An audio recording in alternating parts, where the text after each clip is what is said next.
오늘은 하나님의 뜻을 행하는 자라는 제목으로 하나님의 말씀 나누려고 합니다.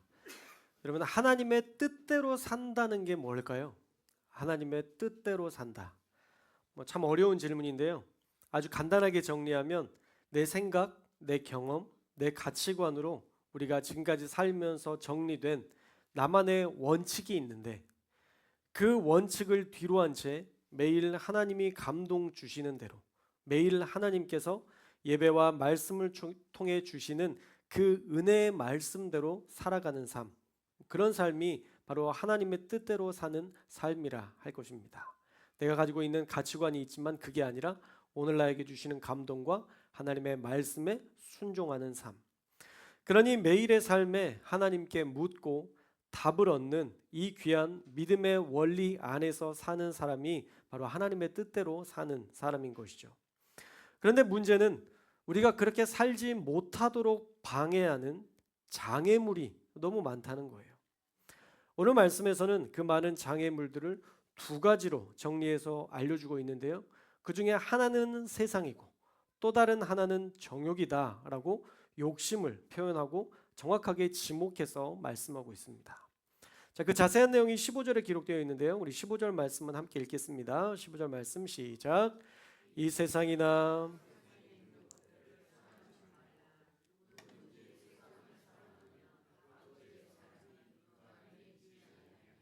아멘. 자, 사도 요한은요, 이 세상 또는 이 세상의 것들을 사랑하지 말라라고 분명히 경고하고 있습니다. 제가 사랑에 대한 다양한 표현들을 자주 말씀드려서 이제 여러분들도 너무 잘 아실 거라 생각이 되는데 여기에서도 세상에 있는 것들을 사랑하라는 이 사랑을 아가페, 아가파오라는 단어를 사용했습니다. 아가페는 맹목적이고 헌신적인 사랑이라고 말씀드렸죠. 그래서 대상이 어떤 대상을 그냥 이 대상을 좋아하는 것을 넘어서 더 높은 우선순위를 두고 사랑하는데 그것이 세상이나 세상의 것이 되어서는 안 된다라는 말씀입니다. 예수님께서 베드로에게 물으셨던 아가파오의 사랑, 네가 나를 사랑하느냐라는 이 아가파오의 물음에는 네가 그 누구보다 나를 사랑하기를 원한다는 예수님의 간절한 소망이 담겨 있는 것이죠. 우리도 그 예수님의 소망을 잊어버려서는 안 되는 것입니다. 분명한 것은요, 우리가 세상을 사랑하기 시작하면 반드시 하나님과 멀어지게 된다는 거예요. 이 미시나라는 유대 문헌에서는요, 인간의 마음을 서로 차지하려는 두 가지 영들이 있다라고 보는데 인간은 이 두 가지 욕망에 의해서 두 가지 길 중에 하나를 선택하게 된다라고 믿었습니다. 이것이 앞서 요한이 말했던 빛과 어두움으로 표현할 수 있겠죠. 그런데 요한이 말하는 빛은 유대교에서 말하는 빛과는 좀 차원이 다릅니다. 유대교에서 말하는 빛은 율법을 준수함으로써 하나님의 말씀을 준수함으로써 내면과의 이 전쟁에서 승리할 수 있다라고 봤습니다. 아주 유대적인 접근이죠. 그런데 율법이 우리의 삶을 그렇게 파격적인 승리로 이끌어 주는가?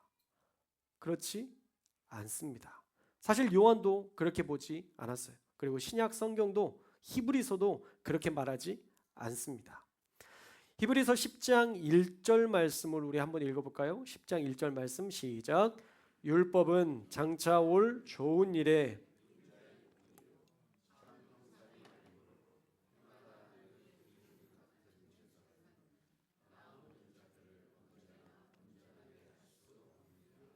아멘. 자, 율법은요 단순히 올 일의 그림자일 뿐이래요. 그림자가 능력이 있나요? 없죠.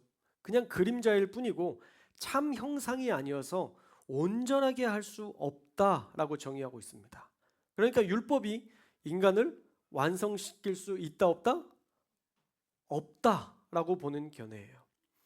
그렇다면 미슈나에서 말하는 빛과 어두움 중에 그 역할을 한다고 믿었던 빛의 역할을 율법이 할 수 없다면 요한은 누가 할 수 있었다고 믿었을까요?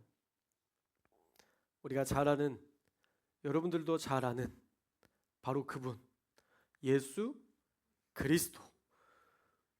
요한은 율법이 우리를 내면의 승리로 이끄는 것이 아니라 우리로 승리할 수 있게 하는 원동력은 오직 예수 그리스도의 승리에서 우리의 승리가 가능하다라고 보았던 것이죠. 그리스도의 승리가 그리스도인의 승리를 가능케 한다라는 것입니다. 이것이 바로 유대적 문화권 속에서 요한이 세웠던 기독교의 진리였어요. 예수님의 승리가 또한 나의 승리가 된다는 사실을 믿는 믿음. 그 믿음이 우리를 어두움에서 빛으로 인도한다라는 것이죠. 그래서 우리가 세속적인 가치를 따라 살아가는 이 세상, 이 삶의 공간과 이 세상에 있는 것, 이 모든 것들을 절대 사랑하지 말라라고 경고했던 것입니다. 왜냐하면 우리가 세상을 아가페의 사랑으로 사랑해도 세상은 마침내 우리를 구원으로 인도할 수 없기 때문입니다. 여러분, 우리가 사랑했던 돈이 우리를 구원으로 인도하지 못합니다. 아멘이시죠? 여러분, 우리가 사랑하는, 저는 개인적으로 축구를 참 사랑하는데 제가 정말 축구를 사랑한다고 해서 제가 구원을 받거나 제가 그것을 통해서 하나님의 특별한 선택을 받는 일은 없습니다. 요즘 야구도 엄청난 붐이죠. 야구가 우리를 좋아한다고 해서 그것이 우리를 구원하지 못합니다. 잠깐의 즐거움일 뿐이지 영원한 구원이 되지는 못한다는 거예요. 우리를 빛으로 인도하며 우리를 구원의 길로 인도하실 수 있는 분은 오직 예수 그리스도인 줄로 믿습니다. 그러니 예수님의 승리가 우리의 승리가 되려면 세상과 세상의 방식을 따르면 안 되고 예수님이 사셨던 그 사랑의 방식을 쫓아 살아가야 한다라는 것이죠. 여러분, 분명한 것은요, 절대 세상과 하나님을 겸하여 사랑할 수는 없다는 거예요. 성경은 항상 이야기합니다. 그리고 오늘 읽은 15절 후반부에도 이렇게 얘기하죠. 누구든지 세상을 사랑하면 아버지의 사랑이 그 안에 있지 않다라고 규정하고 있습니다. 유대 문화권 안에서 생각해 보면 세상을 아가파오, 가장 우선적으로 절대적으로 사랑하고 있으니 그 안에 하나님을 사랑할 여력이 없게 되는 것이죠. 빛과 어두움이 공존하지 못하듯 우리의 관심과 사랑은 절대 똑같이 양분되어 둘 다 사랑할 수 없다라고 사도 요한은, 그리고 수많은 성경에서 분명하게 말씀하고 있습니다. 그러니 저와 여러분은 세상이 아닌 하나님을 사랑하며 살아야 할 줄로 믿습니다. 그분과 함께 세상 속에서 하나님의 뜻을 이루며 살아가는 것, 그것이 가장 아름다운 믿음의 삶인 줄로 믿습니다. 자, 그리고 이어 요한은요, 세상과 세상의 것을 사랑하면 나타나는 현상에 대해서 아주 구체적으로 설명해 주고 있는데요. 우리 16절도 함께 읽겠습니다. 16절 말씀 시작. 이는 세상에 있는 모든 것이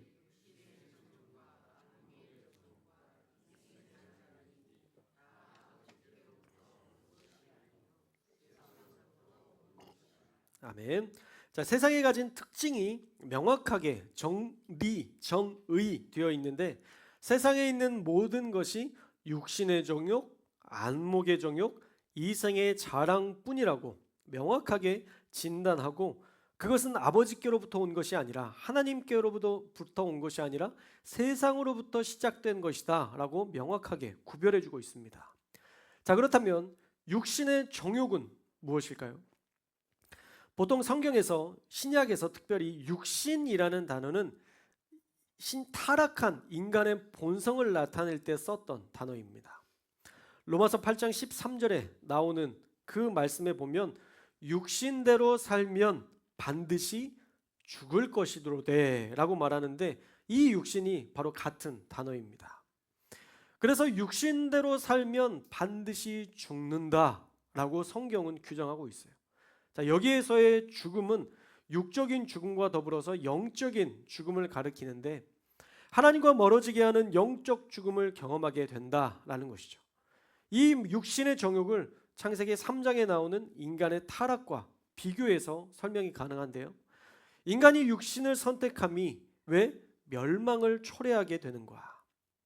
여러분, 선악과를 먹지 말라는 하나님의 명령보다 지금 당장 눈에 보이는 먹음직스러운 욕망을 따라갔을 때 인간은 결국 하나님이 지으신 에덴 동산에서 쫓겨나게 되었죠. 여러분, 잘 생각해 보면 하나님은 아담을 지으신 이후에, 하와를 지으신 이후에 심히 보기에 좋았다라고 얘기합니다. 그냥 좋은 게 아니라 영어 성경에 보면 very good이라고 얘기하고 있어요. 너무 완벽하게, 너무 사랑스럽게, 너무 사랑스러워서 어쩔 줄을 모르는 그런 하나님의 모습을 우리가 상상해 볼 수 있습니다. 그런데 그렇게 흡족해 하시던 인간을 선악과 사건 이후에 하나님이 에덴에서 내쫓으셨어요. 왜 그랬을까요? 그 이유가 분명히 성경에 등장하는데 사람이 하나님을 등지고 돌아섰기 때문이에요. 하나님이 계신데도 뱀이 말했던 하나님처럼 되려는 욕심으로 네가 이거 먹으면 하나님처럼 될 거야 라고 얘기했던 그 말을 믿고 하나님처럼 되려는 욕심으로 하나님을 등졌기에 하나님도 아담과 하와를 에덴에서 내쫓으실 수밖에 없었던 것이죠. 여러분, 하나님은 거룩한 분이십니다. 그래서 하나님처럼 되려는 죄를 결코 방관하지 않으십니다. 세상을 사랑하는 우리의 모습도 결국 우리가 하나님처럼 되려는 욕망에 사로잡혀 하나님을 등지게 만듭니다. 돈이 많아지면 하나님을 위해서 열심히 살 것 같지만 절대 그럴 수가 없어요. 왠지 아세요? 그거 쓰고 죽어야 되거든요. 어렵게 벌었는데 그거 쓰고 죽어야지. 그거 쓰고 죽으려면 죄를 지을 수밖에 없어요. 왜냐하면 죄 짓는 자리가 돈을 많이 쓰게 만드는 자리거든요. 죄를 짓다 보니까 하나님께 나아가기 싫어지는 거예요. 그래서 결국은 하나님과 멀어지게 되는 거죠. 저와 여러분이 돈이 없는 이유가 있습니다. 할렐루야. 하나님과 가까이 살라고 하나님께서 우리에게 돈을 안 주시는 거예요. 믿으시기 바랍니다. 감사하시기 바랍니다. 여러분, 돈 많고 하나님과 멀어지기를 택하는 것 여러분 원하지 않으시잖아요. 우리에게 일용할 양식을 주시는 것, 또 일용할 양식을 감사하며 사는 것. 여러분, 이게 사실 우리가 살아가는 가장 큰 행복의 삶인 줄로 믿습니다. 그러니 사랑하는 여러분, 육신의 정욕을 따라 살았던 아담과 하와가 하나님처럼 되려고 살았던 아담과 하와가 에덴에서 쫓겨난 것처럼 우리가 육신의 정욕을 따라 사는 삶은 결코 하나님의 나라에 합당하지 않고 들어가지 못할 수도 있다라는 엄유한 마음을 가지고 우리는 이 생각들을 기억해야 할 줄로 믿습니다. 육신의 정욕을 따라 살면 하나님을 등지며 살기에 하나님의 나라와 상관없게 됩니다. 두 번째로는 안목의 정욕을 이야기하고 있죠. 안목의 정욕. 안목은 뭐예요? 눈을 말하는 건데 눈에 보기에 좋은 것, 우리의 욕망에 가장 사로잡기 좋게 만드는 이 눈의 욕심도 결국 멸망을 초래하게 한답니다. 여러분, 선악과를 표현했던 그 성경의 내용들을 자세히 살펴보면요, 먹음직도 하고 보암직스럽기도 하고 지혜롭게 할 만큼 탐스럽게까지 하다라고 표현하고 있죠. 그러니까 이 선악과 먹으면 하나님처럼 되겠다, 될 수 있다라고 뱀이 속였을 때 그것이 진짜 가능할 수도 있겠다라는 생각이 들었던 거예요. 왜요? 지혜롭게 할 만큼 탐스럽게 생겼었거든요. 여러분, 선악과를 보았기 때문에 아담과 하와가 그 욕심이 생기게 되었던 거예요. 정확히 표현하면 선악과를 안 봤다면 욕심이 안 생겼을 겁니다. 하나님께서 선악과를 먹지 말라라고 얘기했으니까 선악과 주변을 이렇게 해서 여기는 선악과 있으니까 가지 말자라고 아예 선악과를 보지 않았더라면 절대 죄를 짓지 않았을 거예요. 하나님께서 먹지 말라 하셨기 때문에 관심 갖지 않고 안 봤다면 죄를 안 지었을 텐데 선악과를 본 이상 이 안목의 정욕은 인간을 계속 괴롭힐 수밖에 없는 거예요. 여러분, 우리 삶도 그렇잖아요. 그냥 오늘 하루에 우리의 삶에 만족하며 살고 우리에게 주신 것에 감사하며 사는데 이상하게 다른 사람이 가진 것과 비교가 되면 괜히 내가 초라해지는 그런 열등감에 빠지기도 하고요. 우리의 이 안목의 정욕이 우리를 비참하게 만들기도 감사하지 못하게 만들기도 하는 우리를 죽게 만드는 독이 될 때가 종종 있습니다. 그래서 우리의 눈에 욕심을 따라 살면 그건 역시도 죄로 이어지게 된다는 것이죠. 보기에 좋은 것, 보기에 탐스러운 것, 그것을 쫓아 살다 보면 결국은 죄로 나아간다는 거예요. 내 남편보다, 내 아내보다 저 사람이 더 낫게 보이는 눈의 정욕이 생겨지면 죄로 이어지게 되고요. 내가 가진 이 차보다, 내가 가진 이 아파트보다 더 나은 것을 가진 사람들을 보면 지금의 것을 만족하지 못하게 되고 불평하게 되는 죄를 짓게 되는 것이 바로 눈의 정욕 때문이라는 거예요. 안 봤더라면 죄를 짓지 않을 죄였는데 본 이상 계속 신경 쓰이게 되는 것이죠. 그래서 결론은 안 보는 게 답인데 어떻게 안 볼 수 있어요? 모든 사람들과 인연을 끊고 집에서만 있을 수도 없잖아요. 또 거기에서 TV를 켜서 TV를 보는 것으로도 우리는 또 안목의 정욕을 통해서 비교되고 또 상처받고 넘어지곤 합니다. 안목의 정욕은 떨쳐내는 게 쉽지 않아요. 안목의 정욕을 떨쳐내기 어려운 이유는요, 그 뒤에 누군가가 그 사건에 대한 배후를 조종하고 있기 때문이에요. 누굴까요? 바로 사탄입니다. 마귀 사탄이 우리에게 안심하지 못하게 만들고 불안하게 만들고 우리로 하여금 죄를 지을 수밖에 없는 상황들로 계속 우리를 유도하는 거예요. 우리가 보고 생각하는 아주 찰나의 생각과 마음을 우리의 마음에 뿌리내리게 하고 죄로 이어지게 하기 때문에 여러분, 이 안목의 정욕은 정말 조심해야 하는 것입니다. 그 훌륭했던 다윗도 무너졌어요. 안목의 적용 하나 때문에 정말 하나님 앞에 그렇게 순전하게 살았던 그 다윗도 밧세바를 범하는 이 사건을 통해서 그의 인생이 완전히 무너지게 됐습니다. 여러분, 어떤 욕심에 의해서 우리가 살아가다 보면 우리는 어느 순간 하나님을 등지고 있고 하나님과 멀어지게 되는 것입니다. 그래서 여러분, 절대 보이는 게 전부가 아니에요. 그 보이는 것을 영적으로 구분할 수 있어야 하고 분별할 수 있어야 진짜 하나님의 뜻대로 살 수 있습니다. 구분하지 못하면, 분별하지 못하면 죄 가운데 있으면서도 괜찮다고 믿게 되는 거예요.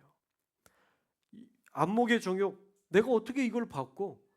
내 마음에 생각이 드는 걸 내가 어떻게 바꿀 수 있어? 아예 포기해버리면 우리는 사탄의 그 속임수에 늘 속으며 살 수밖에 없는 거예요. 그러나 내가 예수 그리스도께서 우리에게 주셨던 그 가치를 따라 살겠다라고 분명히 못 받고 나에게 주는 그 많은 시험들과 열등감들을 계속 예수 그리스도의 이름으로 대적하면 그때 하나님께서 우리 가운데 그 모든 것들로부터 자유케 되는, 안목의 정욕으로부터 자유케 되는 하나님의 자유하심을 우리에게 허락해 줄 줄로 믿습니다. 그런데 영지주의자는 그렇지 않았어요. 어쩔 수 없다는 거예요. 내가 죄를 짓는 것, 내가 이 땅을 살아가면서 어쩔 수 없지라고 포기해버리고 죄도 짓고 하나님도 믿으면서 그냥 그렇게 물에 물 탄 듯 술에 술 탄 듯 살아왔던 사람들이 바로 영지주의자들의 그런 고백이었고 그들의 교리였던 것이죠. 그러니까 믿음이 세워지지 않고 오히려 그들은 나중에 타락한 본성을 가지고 이단으로 빠질 수밖에 없었던 것입니다. 그러므로 여러분, 안목의 정욕에 흔들리지 않기를 주님의 이름으로 축원합니다. 여러분에게 주어진 것만 보고 여러분의 주어진 것만 감사하면 되는 거예요. 제발 다른 것과 비교하지 말고 제발 내가 취할 수 없는 것들을 취해서 죄로 이어지지 않기를 주님의 이름으로 축복합니다. 자, 마지막으로 이생의 자랑인데요. 자랑이라고 번역된 알라조네이아라는 헬라어는요, 헛된 자랑, 교만, 위선이라는 부정적인 의미에 쓰였던 단어입니다. 그리고 이생은 인간의 생명을 통칭하는 말인데 비오스라는 이 단어는요, 하나님과 관계없이 살아가는 일반적인 삶을 이야기하는 거예요. 일반적으로 그냥 살아가는, 그냥 내가 살아가야 되는 그 삶이 바로 비오스입니다. 그래서 정리하면 하나님 없이 이룬 업적으로 헛된 자랑과 헛된 위선으로 사는 사람을 이생의 자랑을 가지고 사는 사람이다 라고 가르치는데, 여러분, 하나님 없이 이룬 업적이니까 그의 마지막도 하나님 없이 살 확률이 높습니다. 그리고 성경은 하나님 없이 이룬 업적에 대해서 얼마나 그게 허탄한 것인지에 대해서, 허무한 것인지에 대해서 분명하게 알려주고 있는데요. 여러분, 누가복음 12장에 보면 부자가 나옵니다. 그 부자가 소출이 너무 풍성해서, 와, 이 많은 소출을 내가 어디에 둘까 고민하다가 창고를 더 짓자. 그래서 창고를 짓고 이것들을 다 모아다가 뭐라고 이야기하냐면, 내 영혼에게 평생 먹고 마시며 살자라고 속삭이듯 이야기합니다. 너무 좋은 거죠. 돈이 너무 풍성하고 먹을 게 너무 풍성하고 가진 것이 너무 많아지니까 내 영혼에게 평생 먹고 마시며 살자, 자신에게 속삭이는 거예요. 그런데 너무 허무한 이야기로 마무리가 되는데요. 누가복음 12장 20절에서 21절에 이렇게 말씀하십니다. 하나님은 이르시되, 어리석은 자여, 오늘 밤에 내 영혼을 도로 찾으리니 그러면 내 준비한 것이 누구의 것이 되겠느냐 하셨으니, 자기를 위하여 재물을 쌓아두고 하나님께 대하여 부요하지 못한 자가 이와 같으니라 라고 말씀합니다. 우리 이 생의 자랑이 얼마나 허무한 결론에 도달하게 되는지 아시겠죠? 그 많은 것을 이루기 위해서 그렇게 애쓰고 수고하고, 이제 좀 안정이 된 것 같으니까 나 이거 누려야지 라고 생각했는데, 내 영혼에게 나 이제 먹고 마시고 나 풍성하게 살 거야 라고 얘기했는데, 하나님께서 너의 날은 오늘로서 끝이다 라고 이야기하시고, 네가 평생에 이룬 것, 네가 지금까지 모아둔 것, 이거 누구의 것이 되겠니? 라고 이 생의 자랑에 대한 허무함을 경고하십니다. 그러니 우리는 우리에게 말씀하신 것처럼 이 세상과 이 세상의 것들, 그리고 정욕, 구체적으로는 육신의 정욕과 안목의 정욕과 이 생의 자랑에서 머물러 살지 말고, 우리가 정말 봐야 할 방향성을 향해서 우리의 관심을 돌려야 할 줄로 믿습니다. 자, 우리 마지막으로 17절 읽겠습니다. 17절 시작. 이 세상도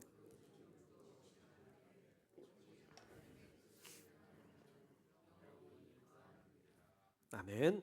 자, 요한은요, 영원하지 않을 세상과 죄로 이어지게 만드는 정욕을 따라 살지 말고 영원히 살 수 있는 하나님의 뜻대로 살아야 한다라고 요청하고 있습니다. 결국은 하나님과 더 가까이 살아가라라는 권면인 것이죠. 그리고 하나님을 더 사랑하라라는 권면인 것입니다. 하나님을 사랑하지 않으면 우리는 절대 하나님의 뜻대로 살 수 없고, 또 영원한 하나님의 품에 거할 수도 없기 때문입니다.